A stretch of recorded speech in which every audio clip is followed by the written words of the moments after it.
All right. Hello, everyone. How's it going? Welcome back to the show. This is James Parris edition, and this will be episode 170 with Dr. Amy Alexander. This will be part two of our episode series. So, before it was a general interview with her, and now we're going to focus more on a specialized topic regarding colorism, generational trauma, and a little bit of the research I've done, and maybe some media and communications jargon that I'm somewhat familiar with relating to this topic too, for a unique twist. And after we're done discussing that, we'll get into the general interview and just discuss what's been said. And again, I think it will be pretty good. Let's get started here.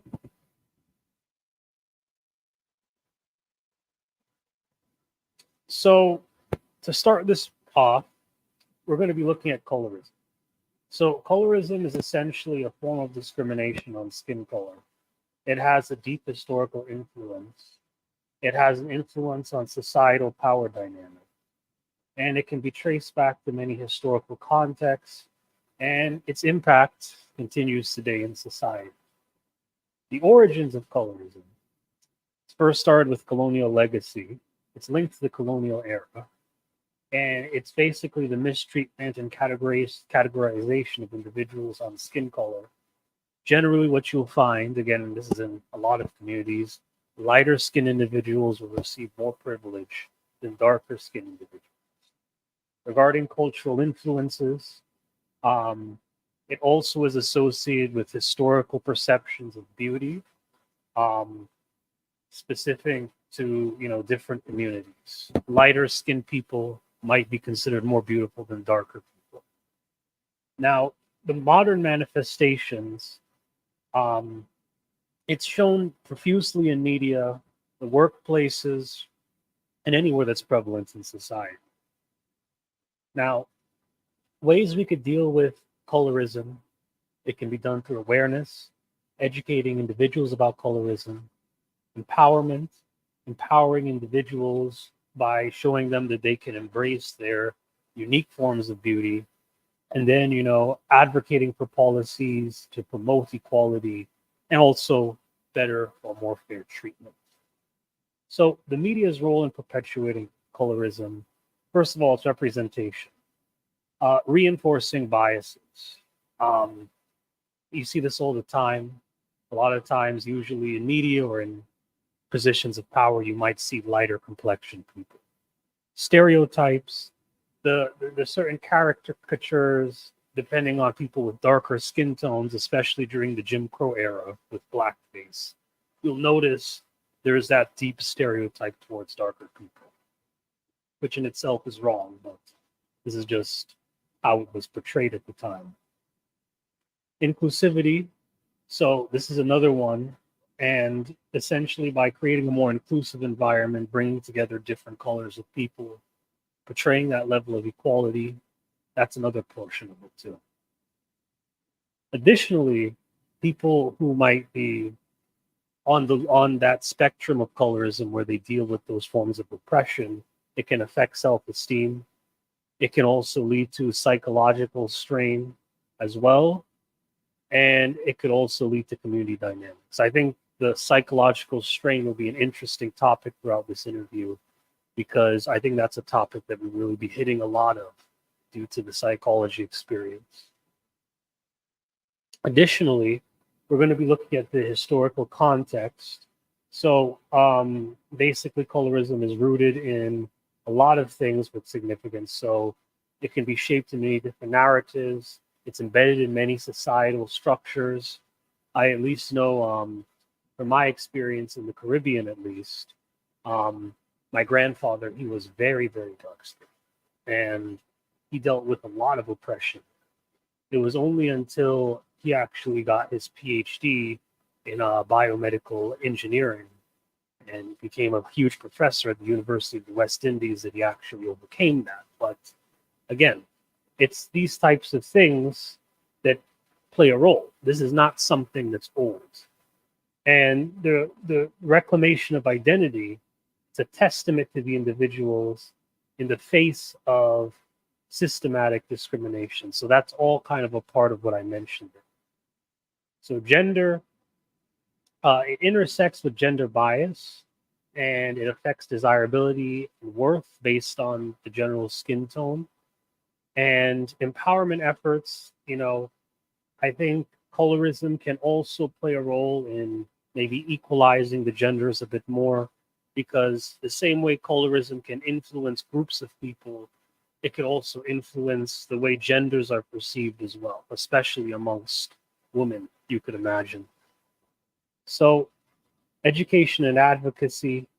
So, implementing educational programs to address colorism is also important. Teaching people about its scholarly research, understanding the different aspects of it, and other efforts too. Now, this is when we kind of go into a different area here. So, what is the spiral of silence? The spiral of silence is basically a media communication theory that states that if you are within a certain minority, you're going to have a smaller chance of being able to speak out about a specific issue. So, for example, if you live in a very conservative area and you might have a certain belief system like you're pro choice, because you're the minority in that area, you're going to have a stronger likelihood of being silent about the particular issue. This same problem propagates as well with colorism, too. Because of societal pressures, because of fears of not conforming to society, people don't want to speak up about colorism. They don't want to talk about it at length. And it leads to problems such as this. Because the number one reason why we can't go back to actually addressing the issue is because a lot of people know it's true, but they're afraid to speak out about it because they believe in the sense that they're the minority. So, yeah, that was sort of the general gist of what I've personally studied. But again, Dr. Alexander is a bit more of an expert on this, so we'll have her opinion on this. And yeah, we'll continue discussing. Okay, so how are you today? I'm doing well. How about you? Doing great. Good. So, what's your opinion so far on all this? I agree with what you've put before us. I think this goes way back before even America existed to to Europe, and it has infected like every culture almost. When I think about Indians, and I mean Indians like from Pakistan and India, those Pakistanis and different areas. Um, I remember speaking to people about skin tone from their cultures, and again, lighter is so much more of value to them because it's closer to what Europeans look like and what has been held as the standard of beauty and what we all at some point aspired to or thought we should aspire to. I mean, all of us, everywhere colonialism has happened, there's colorism, you know. Look at South Africa, look at even, like you were talking about the West Indies and those areas. Um, I think, in the last few years, we're coming to realize those, and when I say few, like maybe 20, 15, 20 years, we're coming to realize that that's not the case and that's not true. I remember as a little girl looking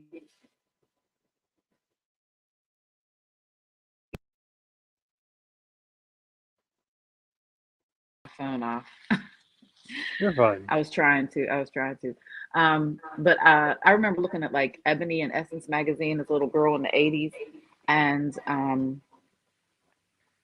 just seeing light skinned women. And my mother's the one who actually pointed it out. Like light skinned women were on the cover a lot more often than dark skinned women or even brown skinned women.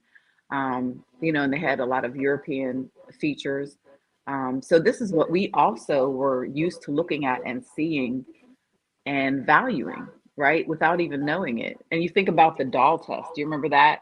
The two doctors, the social workers who did the test, the doll test with the white doll and the black doll, asking black children what was prettier, was this one smarter, or was this one dirty or bad or good? So these things have been reinforced again for generations, and that's the trauma we see. Like black today, if you want me to go into this today, we see these like the Crown Act and different things like that for hair that people can um, the people have fought for to wear their own natural hair in spaces of professionalism and stuff like that. But for the most part, we see black women walking around with straightened hair, right? Artificially straightened hair, as in getting a relaxer, getting it straightened, blown out, stuff like that. And that's part of the trauma of being not considered attractive in this nation. Um, and I know it goes on in other places outside of America, but um, I can only speak to here what I've experienced. And so um, I think it's again generations of being taught one thing, and now we're beginning to try to unlearn, right, and relearn the right way, hopefully, about color and the caste system and all the things that we've kind of just taken for granted up until more recently. I also wanted to say May is Mental Health Awareness Month. I have my little pin on right here. Hmm. So maybe people could take a little bit of time to learn something about mental health that they might not do otherwise. So this is perfect timing for us.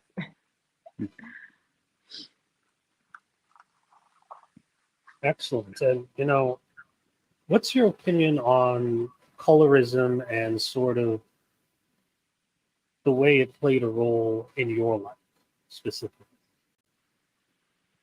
Um, I think that people, I remember being young and girls would say, well, you think you're cute. No, no. I'd be like, how do they know what I think? And I didn't think I was cute. I still don't think I'm cute.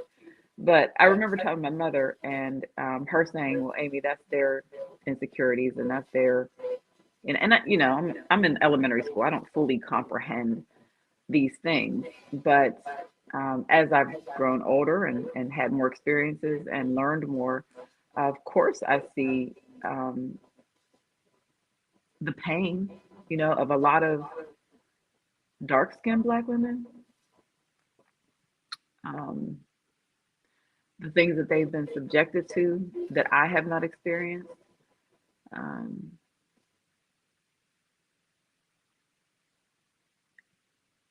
I look at, I think about like Little Kim, the rapper, Kimberly Denise Jones, Mm. and how the progression of her um, transformation from what she naturally was, a beautiful Black woman, to what she is now.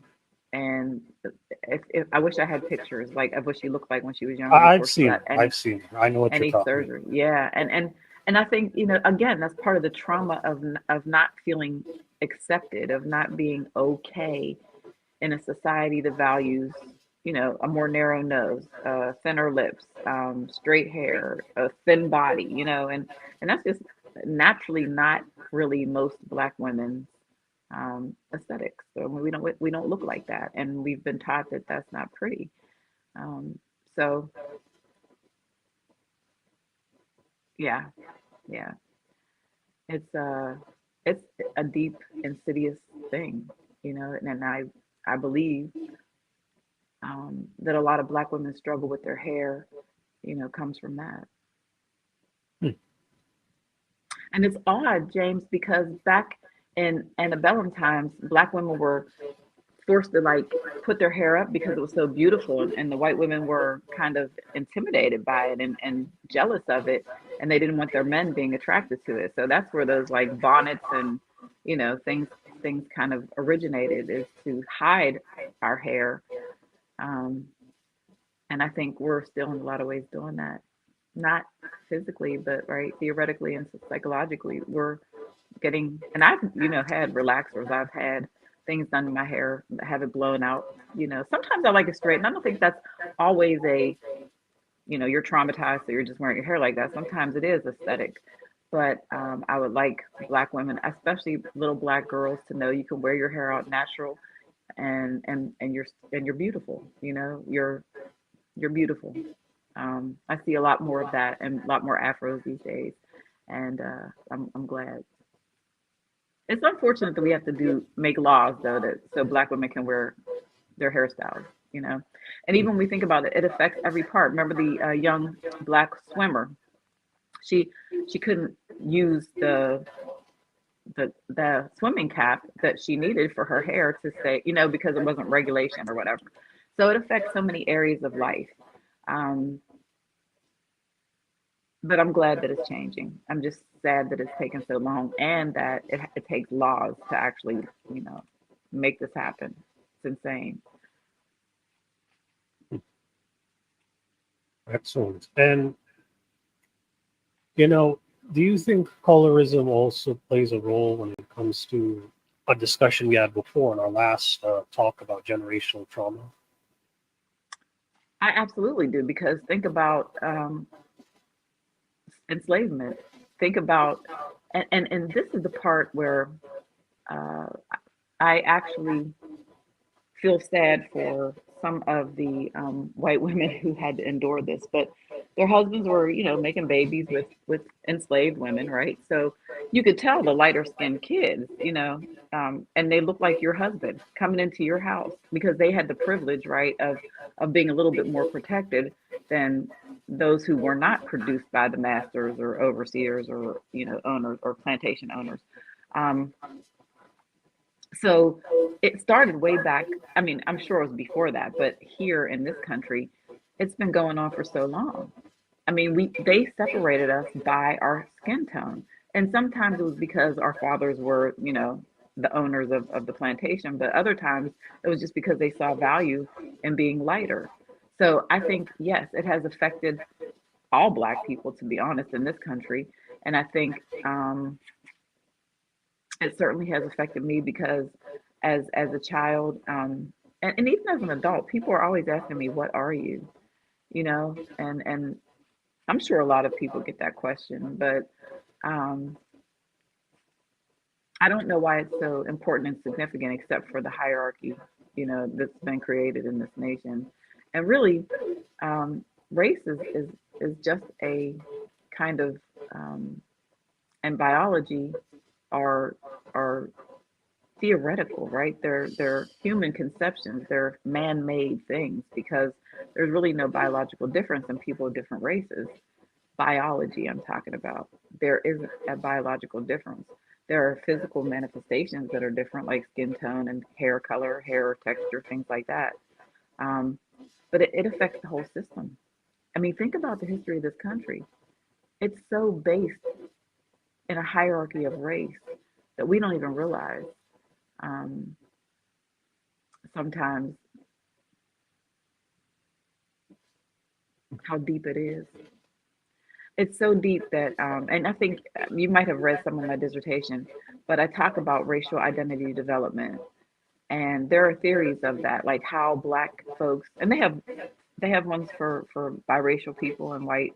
They have the racial identity development models and theories, but there are stages that a lot of Black folks go through in order to get to who they are. And one is like when you realize that you're actually not valued by this country, even though you're a citizen. You know, like James Baldwin said, you're in America, but you're not American. You don't get to experience the benefits of being an American. Um, and there's one that I used in my dissertation, particularly, it's called migressence. And Dr. William Cross came up with that in the 1970s. And there are like five steps to um, migressence. And the first one is a pre encounter where you're kind of uh, you get introduced to the white dominant culture and you think you're a part of it, right? And so you try to fit in and you're largely unaware of what is race and racial things because you're a child.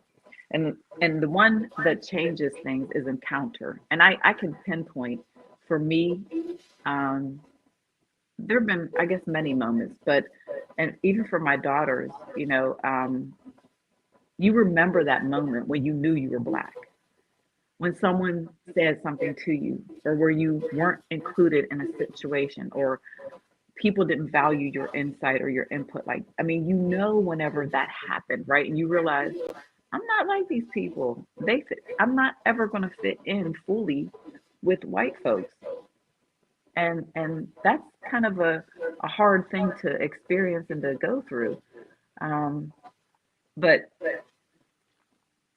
it's the reality that you can never be truly American because America does not accept you as you are. Um, so yeah, there's like immersion and immersion, internalization and internalization and commitment. So those are the other steps of nigrescence. But people can look that up and figure it, but the point being that many people have looked into and studied this process, right? Of us becoming black, of realizing in that moment that I am never going to be like these other folks, these other Yeah. Americans, because I'm black and I'm different and I'm going to be treated differently. And oftentimes, I want to say when I was taking a sociology class in undergrad school, um, we were talking about skin tone and different things like that. And the professor said, well, sometimes companies will hire the darker skinned people because they stand out more. And it just shows that, hey, we're, diverse and we're welcoming everyone. So it can work many ways, and I think, again, the dominant culture knows how to kind of manipulate and maneuver those things in order to kind of make us feel a little bit comfortable in some spaces, um, and to make themselves look like they're helpful when they're not. That does make sense.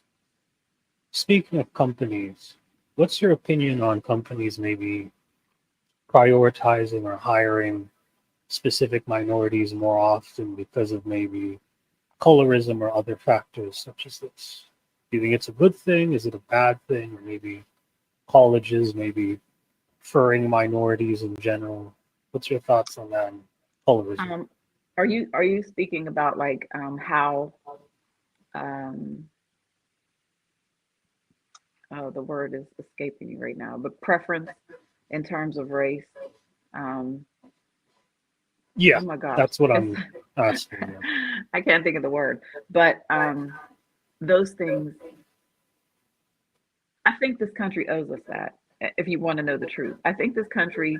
I just saw an article how like the government took over like $6 billion from Black folks through taxes and different methods of kind of taking wealth from our community. When you talk about Black Wall Street and Greenwood and those things, they when white society, and this doesn't include every white person. I'm talking about just the system, not individual people.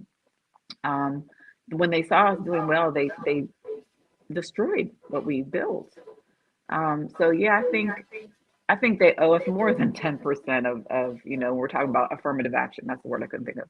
When we're talking about those things, I mean, I believe in reparations. We built, our ancestors built this country literally. And in many ways, I'm talking about other creative, endeavors and things like that. So, um, and here's the part that I think kind of irks some people, and then those people irk my soul. Um, they think that black folks and brown folks are getting hired because of their skin tone or because of their ethnic, background or heritage, when really we're being hired because in the past, even though we were qualified and perhaps even more qualified than the white person who got the job, we didn't get the job. So just because you see somebody in affirmative action or in a racial minority preference situation, that doesn't mean we're unqualified. It means that America or some corporations or some entities are actually trying to make up for the disparities that have happened in the past. People forget about that. People forget about, I don't want to even get too much into this, but the history of Israel and how, the Jews, and I am Jewish, got that piece of land that they're now fighting over, that they've been fighting over, with Palestine. And it, it's just, people forget that things were given and taken unfairly through violence, right? And oppression. And so I think, we should get more than 10% if they set aside.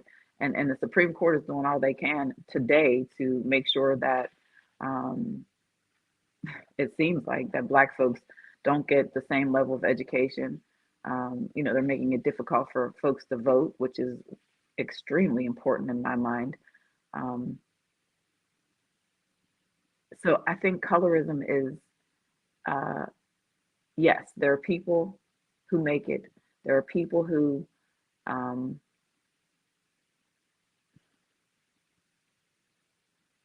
get jobs and get positions. And I'm sure a lot of people doing the hiring and doing the acceptance of people into certain programs or educational spaces are not necessarily conscious of the people that they're choosing. But it is easier to choose somebody who looks like you or somebody who you believe has more in common with you than other people that you've interviewed or talked to or something like that. We all like pretty people. And if we associate being light with pretty, that's a privilege right there. And I recognize my proximity to whiteness and that I'm sure I have privilege and I've had privilege in spaces that before I was pretty well educated, I didn't realize. But yeah, I mean, I'm sure it plays, if not a kind of obvious role, at least an indirect space, kind of an unconscious thing about skin tone. So why is it that, what is your opinion on maybe the way colorism can affect, I forgot my question. Well, I was, yeah, yeah, yeah. Sorry, Right at the top of I my went on too head, long. forgot it completely. But I think Well, the question, yeah. okay, go ahead. Oh, I was going to go into a kind of other topic or something. yeah, but I think, what I was thinking of was generally how colorism can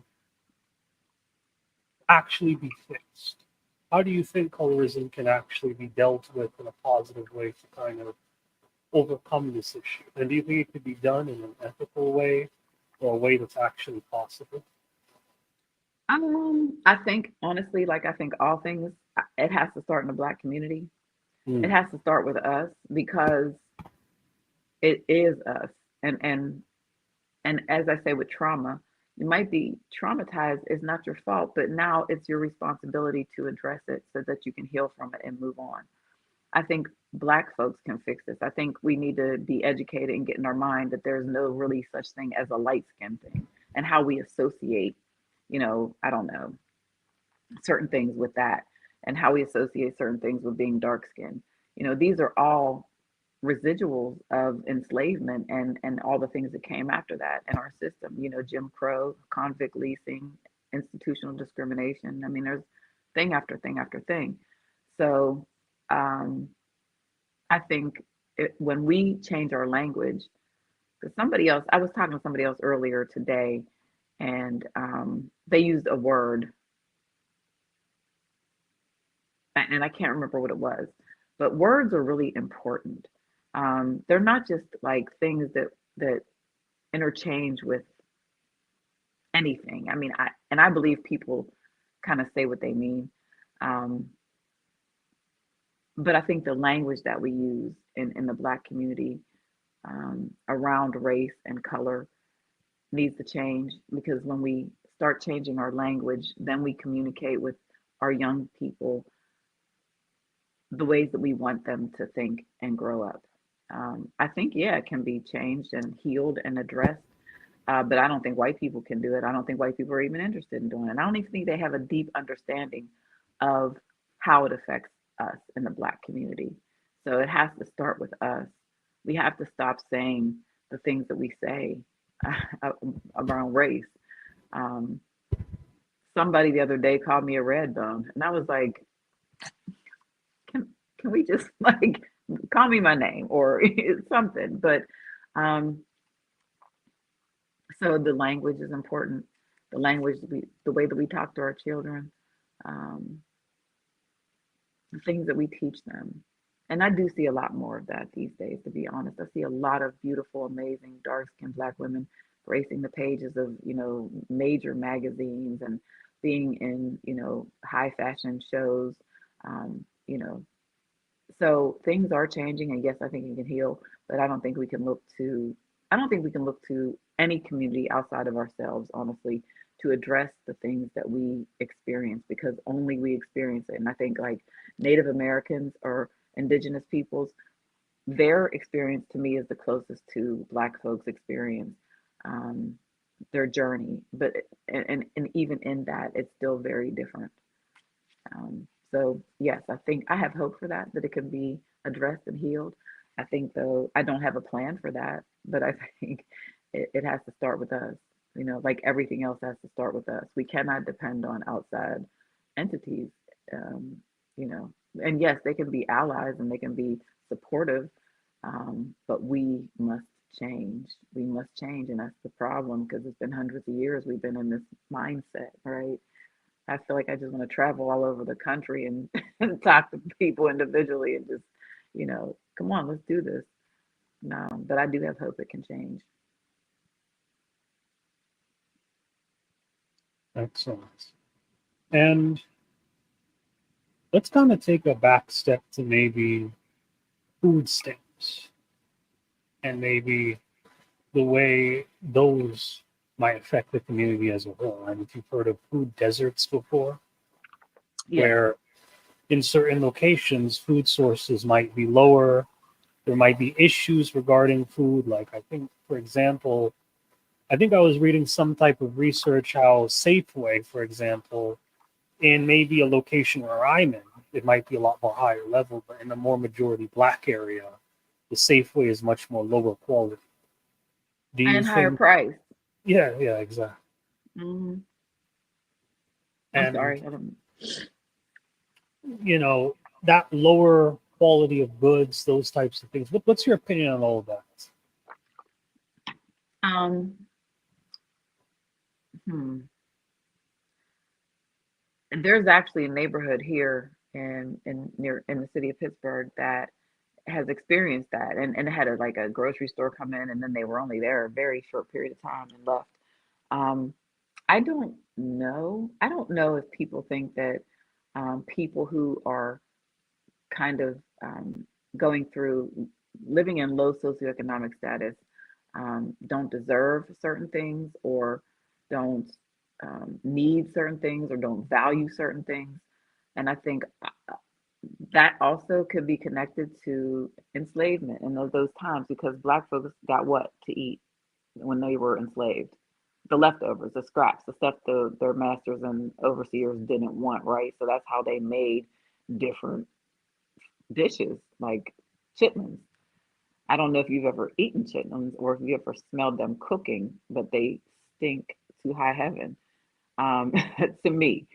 Um, but that's the intestines of what the pig, and but if all you have is that what is left over after everybody else gets what they get, then that's what you're used to, right? And I think oftentimes corporations and businesses like who own um, grocery stores and things like that think that they'll, have a high level of loss because of stealing. I think that their insurance might be high in some areas where there's high crime, and oftentimes inner city areas have those numbers that corporations and insurance companies look at. Um, but also not realizing that those things are also a manifestation of trauma and of not getting what we were promised and not getting what we deserve in this country. Um, so I think it takes a very special company to kind of go into a space like that and create a world where there are fresh produce items, where there are, fresh vegetables at reasonable prices, where they're not stocked all the time with all the sugar filled things. And yeah, I think it's a hard decision for a company. But I also think that if companies go into these communities and talk with them and get their input as to what they would like in a space, that they could get people on board and that they would be invested and they would have some type of connection, right, as a stakeholder in that place, in that grocery store, being in their community and be proud of it, you know. And not to mention just basic convenience, because oftentimes if you don't have a lot of money, then you might not have transportation, and you know, how do you get your food? And then we get into all these, you know, grocery delivery. I know groceries get delivered. I went grocery shopping this morning. I don't want anybody to deliver groceries. I want to touch what I buy and I want to see what it is. But so sometimes people get into, and then that affects the financial thing, which you were talking about earlier, right? Because there's not enough money to kind of do all these things, but you got to eat. So I think that's just part of, that is just a part of the big kind of system that keeps people, and it's not even just race, you know, it's people who are living in poverty, you know, regardless of race, who cannot seem to get ahead because it reminds me of sharecropping, right?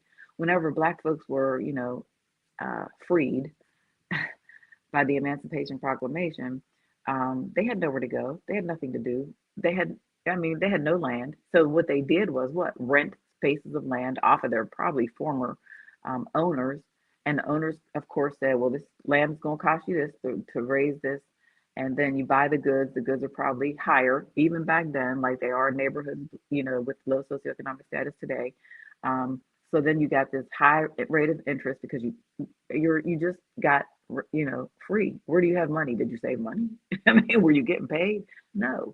So again, people forget the start line for Black folks is way back here, you know, and they expect us to be equal in many ways with them when we haven't even been given the resources that we were promised, by the way, by the United States government, to be able to function, to be able to make a life for ourselves, to be able to create generational wealth for our children.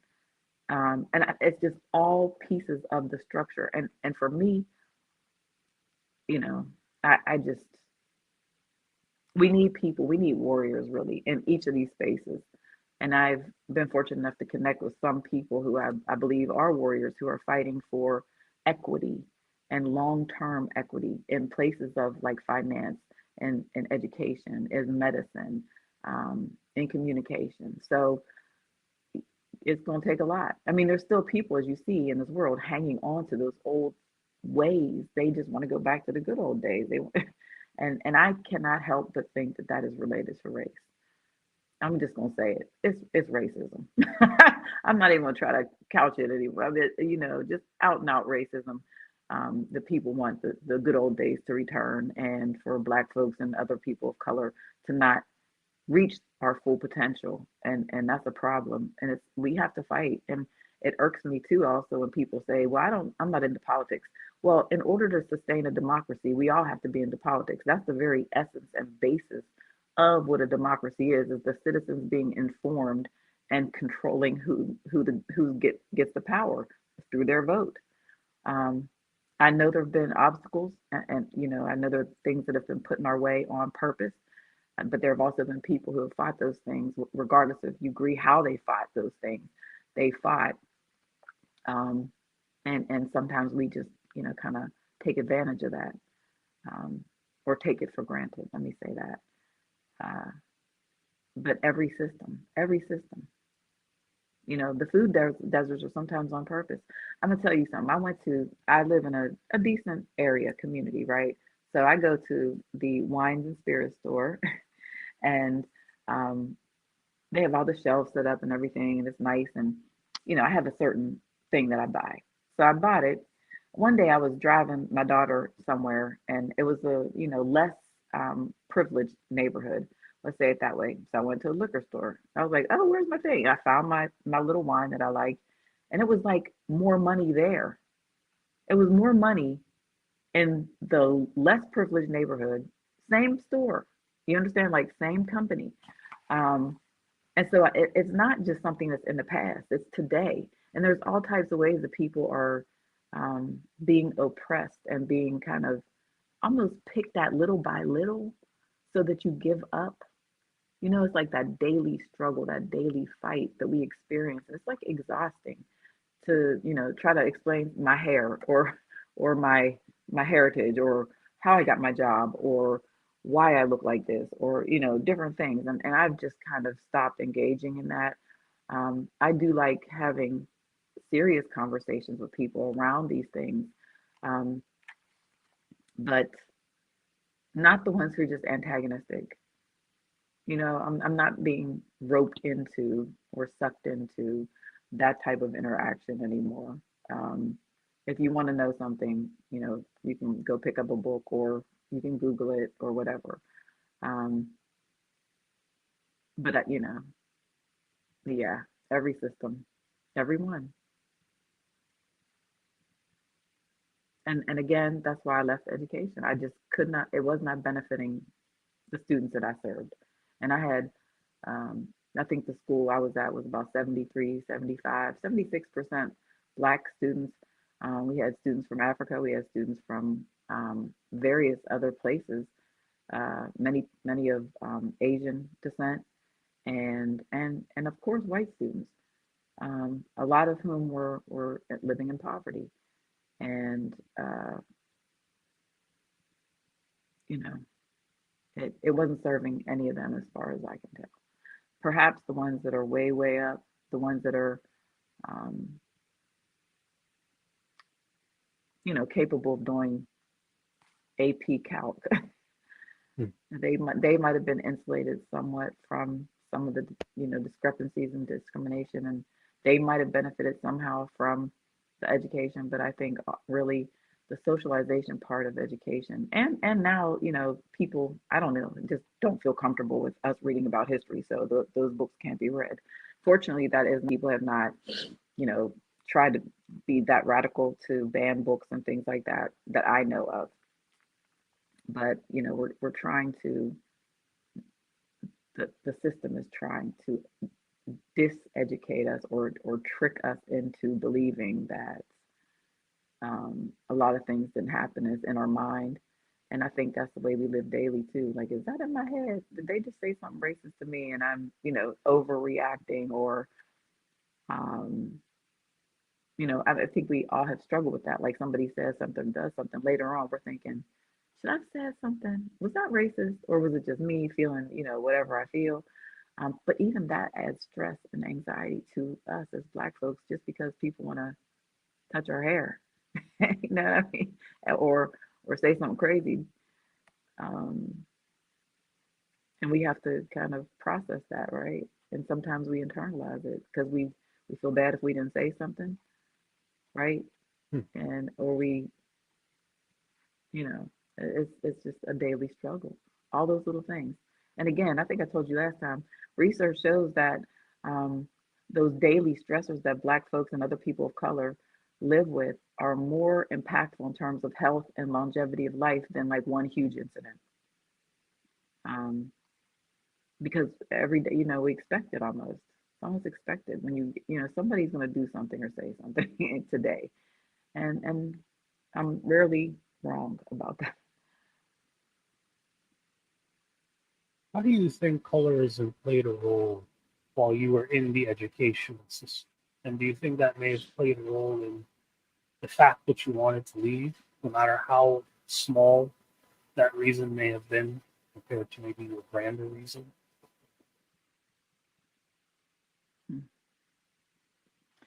I'll tell you, sometimes I think uh, I need to learn how to turn my phone. Um, Sometimes I think that it made people hesitate, like Black folks, to trust me. And it reminded me of the 1960s. And I remember, I think I told you, the woman saying, um, light skinned people were suspect, because they were wondering if, what are you here for? And are you going to infiltrate, and our system and things like that. But so I think I had to earn people's trust, and I'm okay with that. I'm completely okay with that. Uh, I think I was asked a lot by students, what are you? You know, Mainly students, not necessarily my colleagues or adults. Um, and again, that question, like that's something that makes me think a lot deeper than I think what people asking the question understand. Um, but I believe I had to kind of earn people's trust in that space.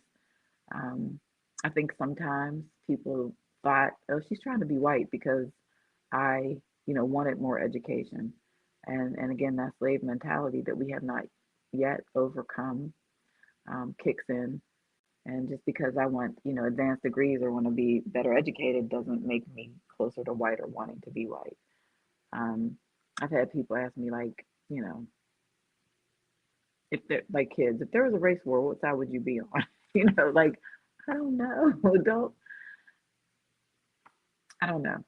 I don't know. But I have, um, had conversations with students around colorism and being light or being dark. Um, I've been told that, I'm not black enough um, in those spaces. And, I've had my feelings hurt in those spaces too. Um, and I don't know if again, people consciously understand that they're choosing someone light skinned over someone dark skinned. I think they just think this is a better person. Oftentimes, this is more qualified. But those lies you know, of our history fill their head too. So it's really hard to be objective in those spaces. And honestly, white folks who really want to be equitable and really want to be allies and advocates, because ally, I think, you're saying you're standing with us, but advocates actually do something, right? They actually take action. Um, so yes, we need those. We need allies. We need advocates.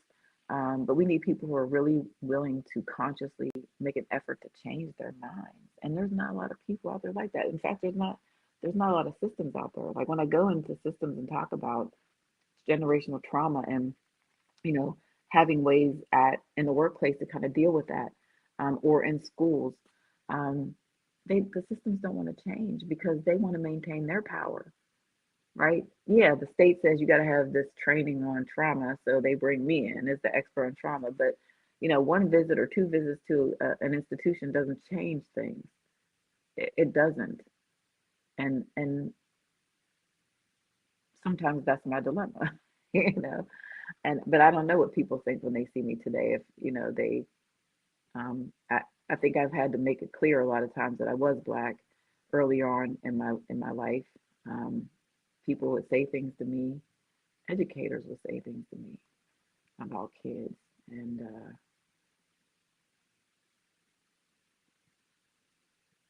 like just excuse my mouth, fucked up things about kids, and these are kids, you know, like they're just gonna end up in jail, or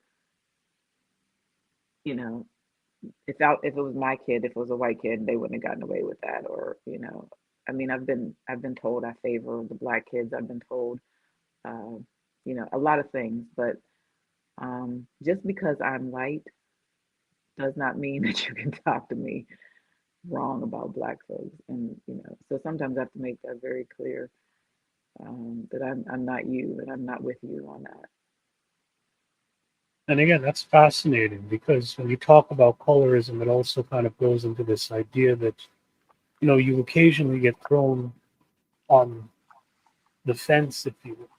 Hmm. You're not really thrown into either category. And I'm just curious, though, how does that make you feel as a person when people say those things? Because, I mean, me personally, I've never really been in that situation where I've been thrown on that fence. It's funny Hmm. because with my appearance, a lot of people would say I'm too black or something along those lines. But with you, it's sort of you're not really thrown onto either side. So how does that kind of make you feel? I could imagine it hits you in a different type of way, and you probably can relate to a very small, unique group of people. I could imagine. Um, I think like when we talk about racial identity development, and we talk about biracial people, there's a choice group and categorization and things like that. And I think we make choices, and I'll say me since we're talking about me. I just really never. I'm sure there's issues of rejection. I mean, I know there are for me around race and identity and things like that. Because I told you, like, I was disinvited to birthday parties. You know, couldn't go into the pool, even though my mom took me into the pool of the local amusement park when it was there. Um, but I think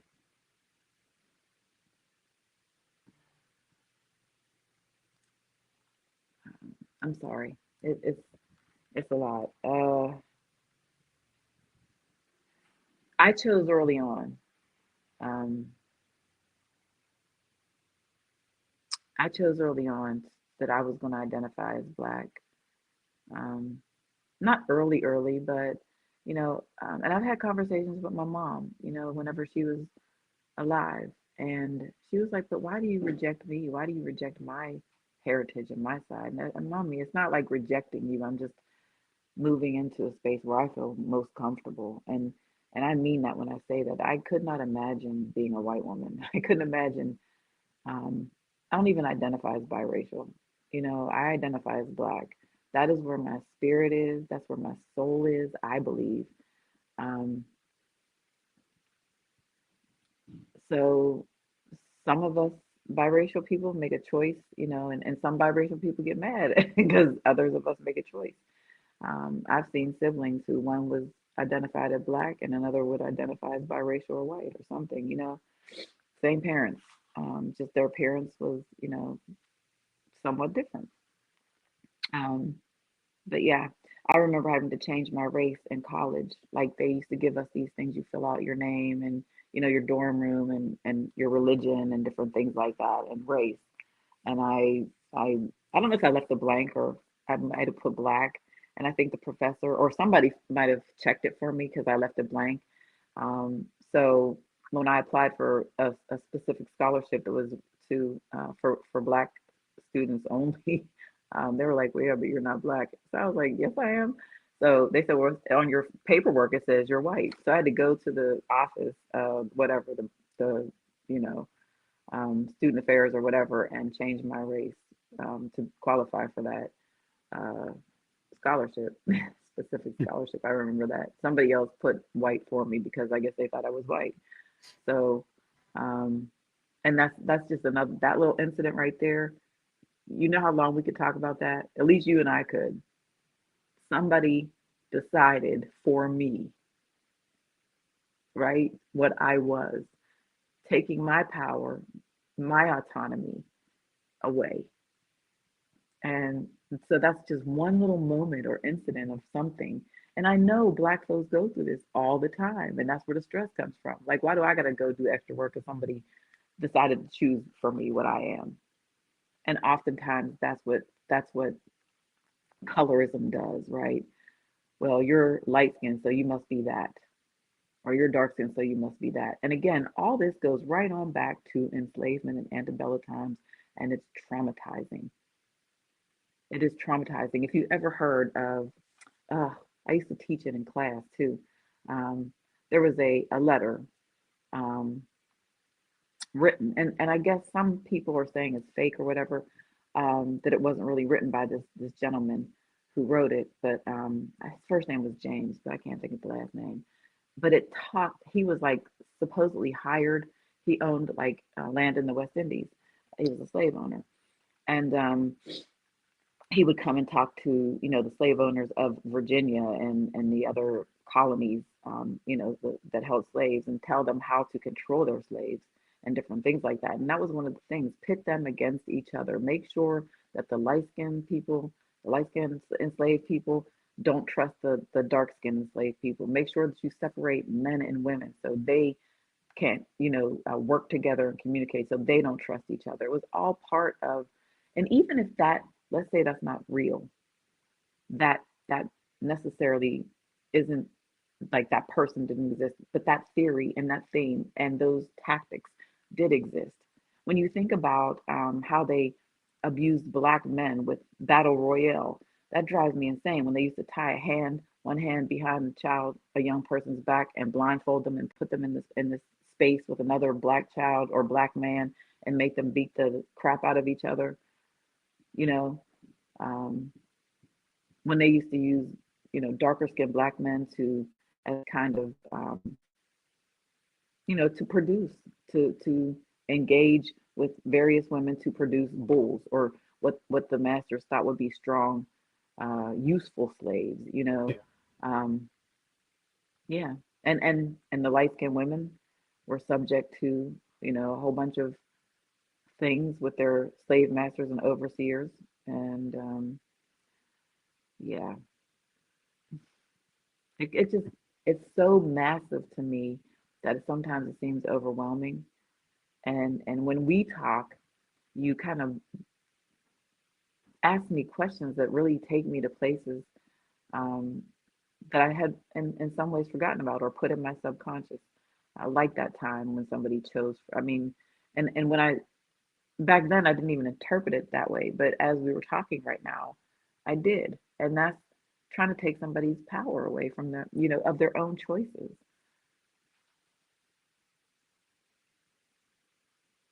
Do you think colorism has changed since the time you've been around to now, maybe when you look at your daughter's lives or future kids' generations' lives? Because I've even heard, like in 2050 at least, white people might actually become the new minority. Minority. So these perspectives have begun to change, at least with my father when he was, pursuing his PhD. He dealt with a lot of racism. I mean, I still dealt with a small amount of it, but it wasn't as much to his degree. And I think it had less to do with my appearance because we look the same, obviously, he's my dad, but it had more to do with maybe the time and the generations moving forward. It might now, racism might be more of a covert thing, colorism might be more covert. Do you think that's also a factor too? That was a bit of a big question, but yeah. Um, yes, I think things have changed. I think there's a lot more awareness, um, about how we've been treated and what we've been taught to believe and think. Um, I absolutely do, and I'm happy for that. I see. I had this book, um, and I'm sorry I can't remember all the names, but it was called The Color of Water. I can't remember the author, but he found out that he was black, and he explored that kind of part of his life, and it was fascinating. Like, he was an adult, I believe, when he discovered that. Um, but I was thinking, and somebody said to me a long time ago, I wish everybody was your color. Like, if everybody was just kind of in in the same hue and color tone, and just like all people were treated the same. And I don't know that we'll ever get there. I don't know that humanity will ever get there. Um, I'm hoping so. I I do see changes in terms of, like I said, the covers of magazines. I see, high fashion models, and places of power, and people even honoring, like through social media, dark skinned women, and dark skinned men as well. But I think dark skinned men have a different journey, and I, honestly can't speak to that directly. Um, but yes, there's change, and I hope there is more change. Is it coming fast enough? No, it isn't. But it's coming.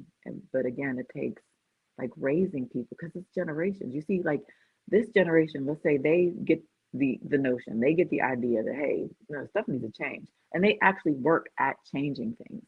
Um, then they can raise their children, but there's still the past. There's still people here who obviously want something different. They want, white superiority, and they're fighting hard to keep it that way, um, unfairly, per usual, through cheating and changing the rules after the game starts and all that stuff. But I do see, and I think this is uh, part of my charm, if I have any, that I really am a hopeful person, and And I think it took that to do my job, kids failing classes, students failing classes, and getting, in trouble in various ways, and people giving up on them. And um, I would not give up on one of my students. And I, I don't want to give up on humanity as a whole. I want us to, you know, fill our purpose and be great. Um, but we need at least a generation or two to kind of clean out the old, right? And get rid of those old ideas, the residue of inequality. And it's powerful too, right? It's in, it's generational in white folks too. And they might not even know it. I'm not blaming them. Like Booker T. Washington said, he felt bad, kind of, and it wasn't like, oh, I feel bad for them, so bad for them. But he didn't admire white people for having now, because they didn't know how to do anything. Their enslaved people did all their stuff. So after there was no slavery, he was saying, man, they're not going to know how to do anything for themselves. Sorry in that sense, not, oh, I feel so sorry for them, let me go help them. But so there's generations of white racial identity that need to be addressed also. So I think it's going to take a few generations to get to the place where it doesn't matter. Um, but we're not there yet. And you're so right. Because want me to be dead honest with you. I was kind of shaking my head a bit when you mentioned, I wish everyone could look like you, because I think from a more societal standpoint, that might be true.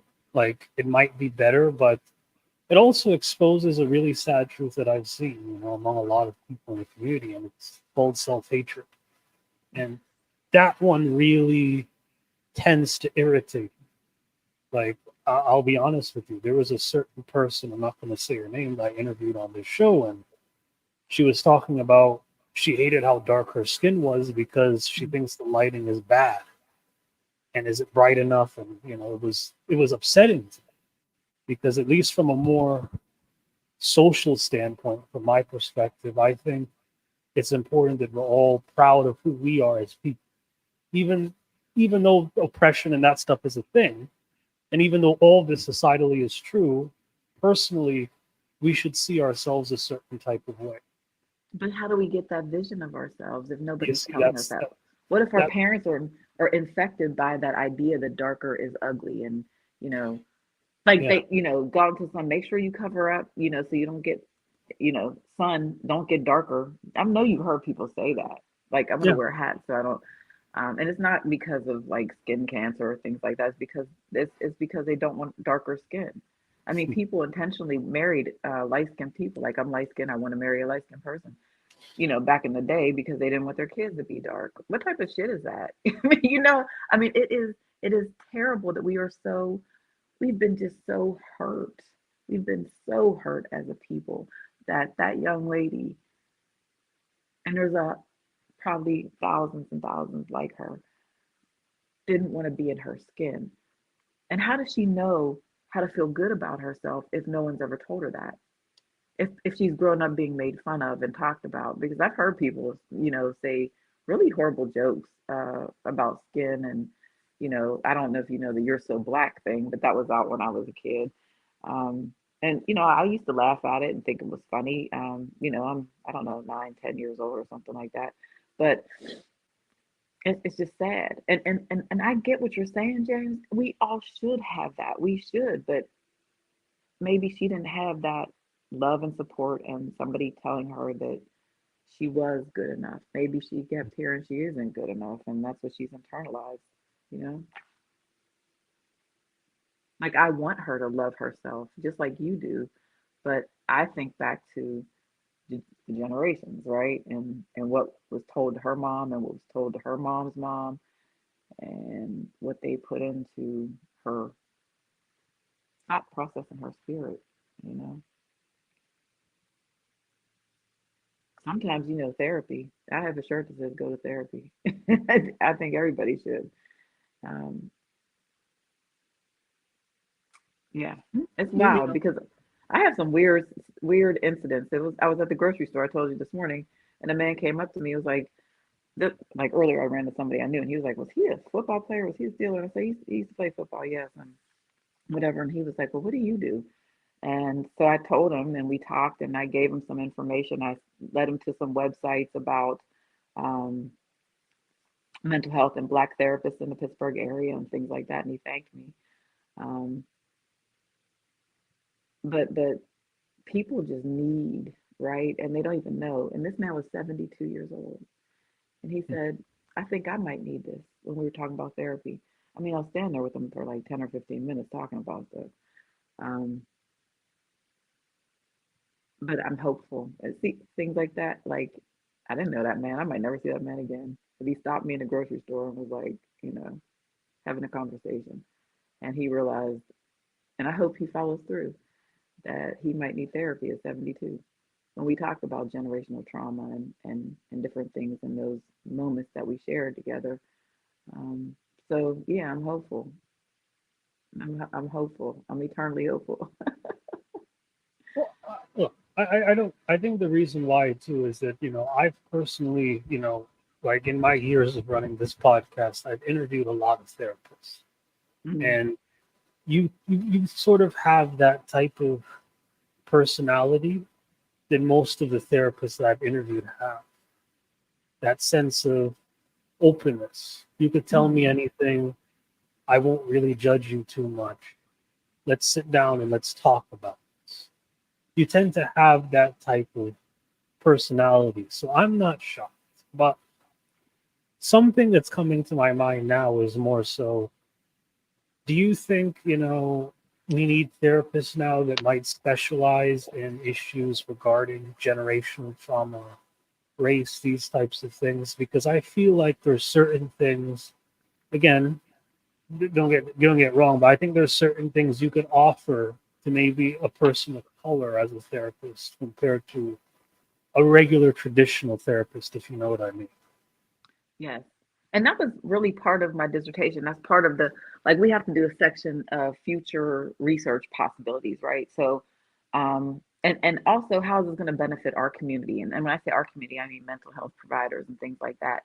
So part of my goal was to have generational trauma be explored by potential therapists or aspiring therapists, whether it's social work, psychology, or counseling, or any other thing.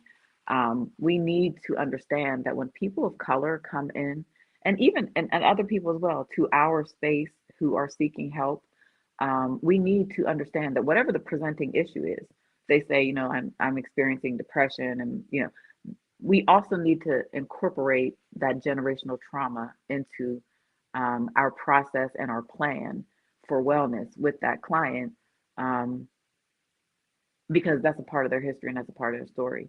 So that was part of my goal in my dissertation, was to educate mental health providers and help them to understand that this needs to be a part of the plan, even if it's not a presenting issue, even if it's not a secondary issue, it's there. And oftentimes we don't realize it. I mean, if I go up to Black people, walking around the street or a grocery store or whatever, and be like, "You've been traumatized." No, I haven't. I'm fine. And because so we don't even know. And see, that's the part. We don't even know we've been traumatized. And I don't think the system wants us to know that. I think they want us to just continue in this trauma and pass it generation to generation and live like we're not equal to them, or um, like we have to carry this for the rest of our lives. We can heal, at least to a certain extent. And I know there's a lot of debate about trauma being able to heal trauma. However, um, hey, we're gonna try. I don't think we can ever get rid of it, right? And I don't know that I necessarily want to. I want to remember and understand what I've overcome and what my people have overcome. But I also want us to overcome it. I don't want us to live in a space of, perpetual um, passing on of these internalized negative things. Did I answer you? You answered it perfect. And as we kind of move towards the end of this interview, how would you sort of conclude this idea of colorism to the audience here? What do you think is kind of the main takeaway that we as a community or everyone as a whole should take about colorism, and how could we maybe improve that minority voice so people can all begin to talk about it, maybe deal with the issue in a better way. I think, remember, I said words and language are really important.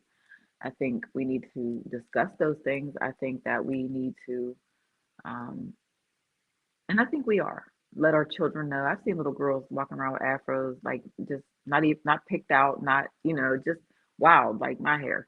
Um, and I've seen young men too.